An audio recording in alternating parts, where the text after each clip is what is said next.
दिल्ली के Connaught place आए और मृणाल के छोले कुलचे ना खाए तो जी क्या दिल्ली आए और क्यों ही दिल्ली आए।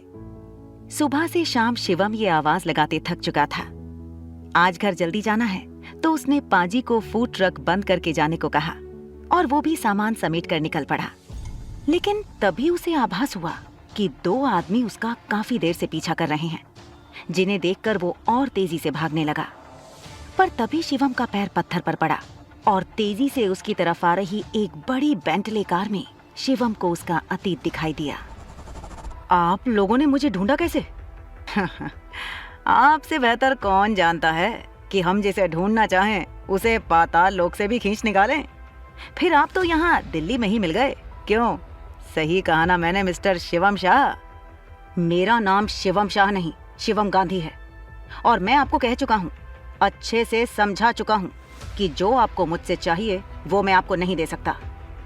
तो मैं ये मान लूँ कि आप सच में सर यानी अपने दादाजी का इनविटेशन ठुकरा रहे हैं।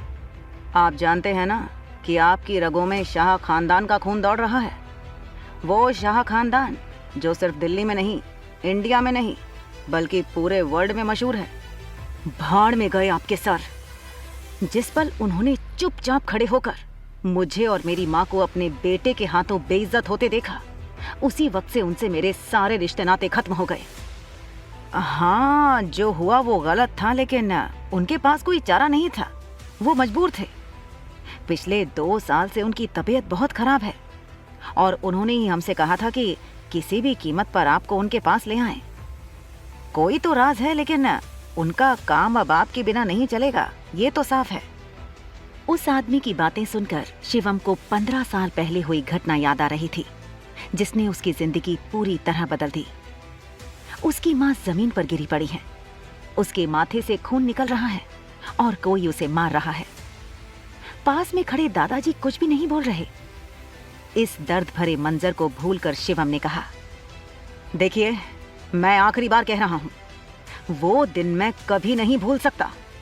उस दिन मेरी माँ के साथ जो सुलूक हुआ, उन्हें सर के बेटे ने धक्के मारकर बाहर निकाला था। और क्या गलती थी उनकी? हाँ, यही ना कि वो। इतना कहते हुए शिवम अचानक से रुक गया। उसके दिमाग में हजारों सवाल चल रहे हैं। इतने सालों बाद उसके दादाजी ने उसे वापस क्यों बुलाया? क्या थी उसकी माँ की गलती जिसकी मिली उन्हें इतनी बड़ी सजा? आखिर इतने बड़े परिवार से होते हुए क्यों जी रहा था वो एक आम जिंदगी? क्या शिवम अपनी दादा की इच्छा स्वीकार करेगा या फिर लेगा अपनी माँ का बदला? क्या होगा इस कहानी का अंजाम?